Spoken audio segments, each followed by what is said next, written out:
আপনি স্যার ১/১১ পরে নাগরিক শক্তি নামে একটা রাজনৈতিক দল গঠন করছিলেন। অনেকে আসছিলেন কিন্তু আপনার পাশে এইভাবে যে একদিন পরে দেশে একটা সুস্থ ধারার রাজনীতি শুরু হইতে যাচ্ছে। আপনার অনেক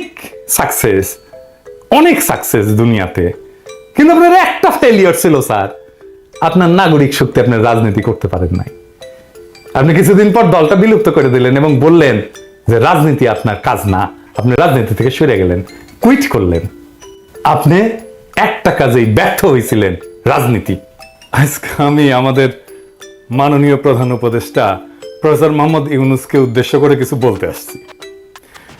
স্যার, আপনি আমাদের পরম শ্রদ্ধাভাজন। স্বাধীনতা যুদ্ধের পরে দেশের সবচেয়ে কঠিন একটা সময় আপনি এদেশের হাল ধরছেন, কোটি কোটি বীর জনতার ইচ্ছাকে সম্মান জানায়। আপনার সাফল্য এই দেশের আপামর জনগণের সাফল্য। আমাদের প্রিয় মাতৃভূমি বাংলাদেশকে একটা স্বাধীন, সার্বভৌম এবং গণতান্ত্রিক রাষ্ট্র হিসেবে পুনঃপ্রতিষ্ঠিত করতে হলে আপনার সফল হওয়া ছাড়া আমাদের সামনে কিন্তু আর কোনো বিকল্প নাই স্যার। আমাদের পবিত্র অঙ্গীকার হচ্ছে আপনার সাফল্যে সর্বতোভাবে সহায়তা করা। আমি সম্প্রতি বলছি যে দেশে এখন যেহেতু কোনো বিরোধী দল নাই, সেহেতু আমরাই একটা গঠনমূলক বিরোধী দলের ভূমিকা পালন করার চেষ্টা করব, অনেকটা শ্যাডো ক্যাবিনেটের মতো। আমরা আপনার সরকারের ভালো কাজগুলির প্রশংসা যেমন করব, তেমনি ভুল ভ্রান্তিগুলো অকপটে তুলে ধরব। আশা করি আমাদের এই সমালোচনাকে ভুল না বুঝে ইতিবাচকভাবে নেবেন। এই কথাটা এইভাবে বলার দরকার ছিল না, কিন্তু বলতেছে এই কারণে যে দুঃখজনক হলেও সত্য, এই দেশে সমালোচনা সহ্য করার সংস্কৃতি এখনো তৈরি হয় নাই। আপনি এই ব্যাপারে পথ দেখাবেন বলে আশা করি। আজ আমাদের সাম্প্রতিক ইতিহাস থেকে কয়েকটা ঘটনার কথা উল্লেখ করব যা আপনার আগামী দিনগুলোর যুদ্ধ প্রাসঙ্গিক। যুদ্ধের পরে শেখ মুজিবের দেশে প্রত্যাবর্তন। অবিভক্ত পাকিস্তানে বাংলাদেশের গণতান্ত্রিক সংগ্রামের নেতা ছিলেন শেখ মুজিব, এটা ইতিহাস স্বীকৃত। কিন্তু মুক্তিযুদ্ধের নায়ক কিন্তু তিনি ছিলেন না। যুদ্ধের ৯ মাস দেশে যে বৈপ্লবিক পরিবর্তন হয়ে গেছে সে সম্পর্কে তার বিন্দু মাত্র কোনো ধারণা ছিল না। তিনি যে অবস্থায় দেশ ছেড়ে গেছিলেন, ফিরে আসার পরে বাংলাদেশ আর সেই দেশ ছিল না, কারণ তার মাঝখানে একটা মহান মুক্তিযুদ্ধ ঘটে গেছে। অনেক রক্ত, অনেক আত্মত্যাগ, অনেক যুদ্ধ, অনেক কষ্ট, অনেক বেদনা, দেশ ত্যাগ, এই সমস্ত কিছু এই সময়ের মধ্যে ঘটে গেছে। তিনি সে বিপ্লবকে ধারণ করতে পারেননি, শুনতেও চাননি কি হয়েছিল, কারা করছিল, কেন করছিল, কিভাবে হয়েছিল, শুনতে চাননি। কারণ তিনি বিপ্লবকে ধারণ করতে চাননি, কারণ তাতে তার ভূমিকা ছিল না। ফলে তিনি চড়ে বসছিলেন উল্টো রথে, এবং এই উল্টো রথে চড়ে বসাটাই এদেশের মানুষের জন্য এমনকি তার জন্য করুণ ফলাফল বয়ে আনছিল।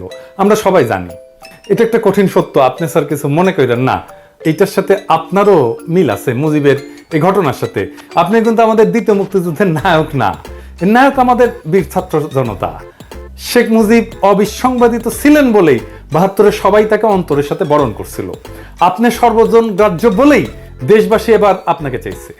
আমরা আশা করব আপনি মুজিবের মতো ভুল করবেন না। আপনিও যখন বিপ্লব ঘটে আপনি দেশে নাই, আপনি প্যারিসে। আপনি আসছেন বিপ্লব বিজয়ের পরে। তাইলে আপনাকে এখন কি করতে হবে? আপনাকে করতে হবে আমাদের দ্বিতীয় স্বাধীনতার বৈপ্লবিক মর্ম আত্মস্থ করে পুরনো ঘুণে ধরা ব্যবস্থা ধ্বংসস্তূপের উপরে একটা প্রকৃত গণমুখী রাষ্ট্র ব্যবস্থা গঠনের দুরূহ কাজটার উদ্যোগ নেওয়া। এদেশের মানুষের উপরে বারে বারে চাপাই দেওয়া হয়েছে গণতন্ত্র, রাষ্ট্রবিনাশী স্বৈরশাসন এবং ফ্যাসিবাদ, যা কেবল জনগণের সকল অধিকার হরণ করে একটা প্রবল দুর্নীতিগ্রস্ত ব্যবস্থাই চালু করেনি, তা এদেশের স্বাধীনতা, সার্বভৌমত্ব, আঞ্চলিক অখণ্ডতা বিপন্ন করছে। আমাদের প্রত্যাশা আপনি এই স্বৈরশাসন এবং ফ্যাসিবাদের জানাজা পড়বেন এবং দাফন করবেন, যাতে আর কোনোদিন তা বাংলাদেশের পূর্ণ মাটিতে ফিরে আসতে না পারে। এবার ইতিহাসের দ্বিতীয় ঘটনাটা বলেন যে রাষ্ট্রপতি জিয়া হত্যার পরে সেনাপ্রধান এরশাদ তাৎক্ষণিকভাবে ক্ষমতা দখল করেনি। সে সময় মানুষের সেন্টিমেন্ট এমন ছিল যে তাতে তার পক্ষে রাষ্ট্র ক্ষমতা দখল করা সম্ভবই ছিল না। সে ধীরে ধীরে ঠান্ডা মাথায় ক্ষমতা দখলের পরিকল্পনা করে।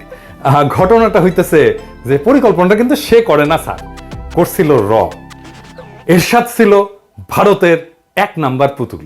সে কি করছে? সে নতুন রাষ্ট্রপতি নির্বাচন করতে দিছে, যে নির্বাচনে বিজয়ী হয়েছিলেন ভাইস প্রেসিডেন্ট বিচারপতি আব্দুস সাত্তার। প্রেসিডেন্ট সাত্তার আসনে বসার পর থেকে তার শয়তানি শুরু হয়, এরশাদের খেলা শুরু হয়। প্রথমে সে দাবি করে দেশ শাসনে সেনাবাহিনীকে অংশ দিতে হবে। সে প্রস্তাব করে দেশ পরিচালনার জন্য একটা জাতীয় নিরাপত্তা কাউন্সিল গঠন, যার প্রকৃত নেতৃত্ব থাকবে তার হাতে। সে প্রেসিডেন্ট সাত্তারের মন্ত্রীদের কাউকে কাউকে হাত কইরা নেয়, সরকারের ভেতরে বিভাজনের চেষ্টা করে এবং সফল হয়। কাকে হাত করছিল? সে হাত করছিল স্বরাষ্ট্রমন্ত্রী ডাক্তার আব্দুল মতিনকে, এবং পরে কিন্তু মতিন এরশাদের দলে যে জয়েন করে। প্রেসিডেন্ট সাত্তারের সাথে বিশ্বাসঘাতকতা কইরা এরশাদের সাথে হাত মিলায়া এক মন্ত্রী বাড়ি থেকে গাল কাটা কামাল নামে এক দুর্বৃত্তকে গ্রেপ্তারের নাটক সাজায়। এটা কিন্তু একটা নাটক ছিল। গাল কাটা কামাল কার শিষ্য ছিল সেটাও আমি জানি, যাই হোক সে গল্পে আর না যাই।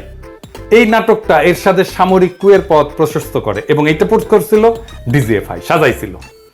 এরশাদ ক্ষমতা নেওয়ার আগে বিদেশি দূতদের মধ্যে একমাত্র ভারতীয় রাষ্ট্রদূতের সাথে সাক্ষাৎ করছিল, একমাত্র। এরশাদ এরপর যে সংসদ নির্বাচন করে তাতে হাসিনার নেতৃত্বে আওয়ামী লীগ হয় বিরোধী দল। এভাবেই ঘুর পথে ভারতের সাহায্যে আওয়ামী লীগ বাংলাদেশের রাজনীতিতে পুনর্বাসিত হয়। এরশাদ হচ্ছে ভারতের 1 নম্বর পুতুল, আর 2 নম্বর পুতুল হিসেবে কাজ শুরু করে হাসিনা। পুরা ক্ষমতা সরকারি দলও ভারতের, বিরোধী দলও ভারতের। এই হইল ভারতের বাংলাদেশের রাজনীতিতে আবার পা ফেলার সূচনা। এই নাটক যে আবার মঞ্চস্থ হবে না, আপনি কি সেটা নিশ্চয়তা দিতে পারেন? যে প্রেসিডেন্ট সুপ্পু আপনাকে শপথ দিছে যে পদে বহাল থাকলে সে তো আপনার নিয়োগও বাতিল করতে পারে না? তাকে পদে বহাল রাখা মানে হইলো আওয়ামী লীগের প্রত্যাবর্তনের মহাসড়কটা খুলে রাখা। সুপ্পুকে বিদায় না দেওয়া পর্যন্ত আপনি নিরাপদ না। আপনার এই বুদ্ধি কেউ দেয় না। আপনারা সবাই বলে সংবিধান মেনে চলতে হবে, সংবিধানওয়ালাদেরকে ধরিচ্ছি, দাঁড়ান স্যার, ধরিচ্ছি স্যার, একটু সময় দিছি কিন্তু ধর্ম স্যার, কারা কারাই সংবিধানওয়ালা সেটা ধর্ম। এটা ছাড়াও আমি প্রবল সংখ্যার সাথে লক্ষ্য করতেছি যে 190 এরশাদের কালো ছায়া আপনার এবং আপনার সরকারের উপরে দীর্ঘ থেকে দীর্ঘতর হচ্ছে। আপনার উপরে চাপাই দেওয়া হয়েছে বেশ কয়েকজন উপদেষ্টা যাদের সাথে বিপ্লবের কোনো সম্পর্ক নাই, ন্যূনতম কোনো সম্পর্ক নাই। আমরা বুঝতে অক্ষম 1-11 3জন কুশীলভ জায়গা পাইছিল প্রথমেই আপনার উপদেষ্টা পরিষদে, আবার আরো 2 জনকে নিলেন, আলী ইমাম মজুমদার আর জাহাঙ্গীর আলম, 2 জনই তো 111 লোক। আর ফয়জুল কবির ও তো আবার প্রথম আলো, আর প্রথম আলো তো আবার 111। সব প্রথম আলো 111 মিলে আপনার ক্যাবিনেট হয়েছে।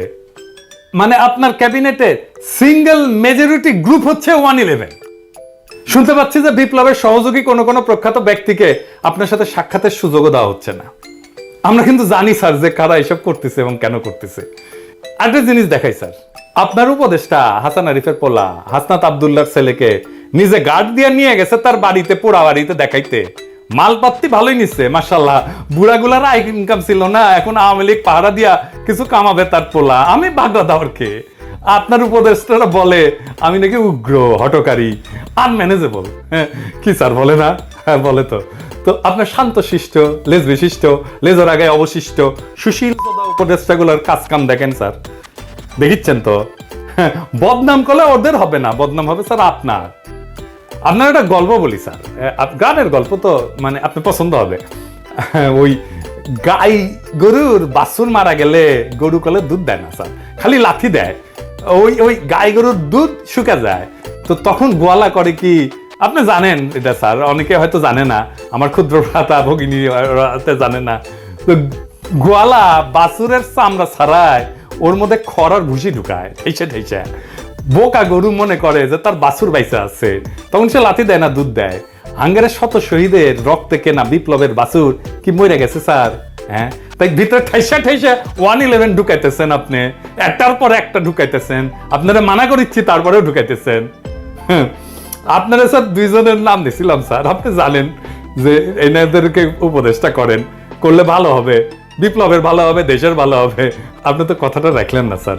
যাই হোক, আমি কলে সবার আমল নামা এক এক করে কয়ে দিতে পারি যাদেরকে উপদেষ্টা বানাইছেন। কমু কিন্তু আজকে কইলাম না, কিন্তু পরে কমু। ইন্ডিয়া গলে ভালো করে জানে যে 1981 সালের মতো এইবারও আওয়ামী লীগকে সোজা পথে ক্ষমতায় আনা সম্ভব না। তাই তাদের কাছে বাংলাদেশকে পদতলে রাখার একমাত্র উপায় হচ্ছে এরশাদের মতো ঘুর পথে ক্ষমতায় আসা। এটাই তারা করিচ্ছে। এই জন্যই আপনার ক্যাবিনেটে সব 111 এর লোকজন ঘুর পথে। এই মুহূর্তে এই ধরনের একটা সম্ভাবনার বিরুদ্ধে ব্যবস্থা না নিলে আপনার সরকার অচিরেই বড় ধরনের বিপদে পড়বে। ঢাকায় নিযুক্ত আমেরিকান প্রাক্তন উপরাষ্ট্রদূত বাংলাদেশ প্রেমিক কিন্তু জন ড্যানিলোভিচ, আপনি চেনেন ভালো করে, এমনি বলেনি যে আর্মির উপর কর্তৃত্ব স্থাপন এই মুহূর্তে আপনার সবচেয়ে বড় প্রয়োজনীয় কাজ। এই কাজটা করেন। 90 নির্বাচনের সময় বাংলাদেশের রাষ্ট্রপতি ছিলেন আব্দুর রহমান বিশ্বাস। উনি ছিলেন বিএনপির দ্বারা নির্বাচিত এবং একটা মহল থেকে তাকে সরায় দেওয়ার গুঞ্জন ওঠে। সেই সময় সেনা প্রধান ছিলেন জেনারেল নাসিম। সেনা অভ্যুত্থান করার চেষ্টা করে একটা সময়। প্রেসিডেন্ট বিশ্বাস তাৎক্ষণিকভাবে তাকে পদচ্যুত করেন। খুব ছোটখাটো মানুষ ছিলেন কিন্তু প্রেসিডেন্ট বিশ্বাস, বড় সড়ো না, লম্বা চড়ো না, আমার মতো ছোটখাটো মানুষ, কিন্তু সাহসী ছিলেন। এই সাহসী কাজের জন্য প্রেসিডেন্ট বিশ্বাসের কিছু হয়েছিল? কিছু হয় নাই। কেউ তার কেশাগ্র স্পর্শ করতে সাহস করে নাই। আপনাকে এই ঘটনা স্মরণ করে দেওয়া প্রয়োজন মনে করতেছি, আপনি বুঝেন আমি কেন এটা বললাম আর কি। সবশেষে ইতিহাস থেকে চতুর্থ ঘটনাটা বুঝ, এটা স্যার কলে আপনাকে নিয়ে। স্যার আপনি প্লিজ আমাদের ভুল বুঝবেন না, আমি জানি। আপনি স্যার ১/১১ পরে নাগরিক শক্তি নামে একটা রাজনৈতিক দল গঠন করছিলেন। অনেকে আসছিলেন কিন্তু আপনার পাশে, এইভাবে যে একদিন পরে দেশে একটা সুস্থ ধারার রাজনীতি শুরু হইতে যাচ্ছে। আপনার অনেক সাকসেস দুনিয়াতে, কিন্তু আপনার একটা ফেলিয়ার ছিল স্যার, আপনার নাগরিক শক্তি, আপনার রাজনীতি করতে পারেন নাই।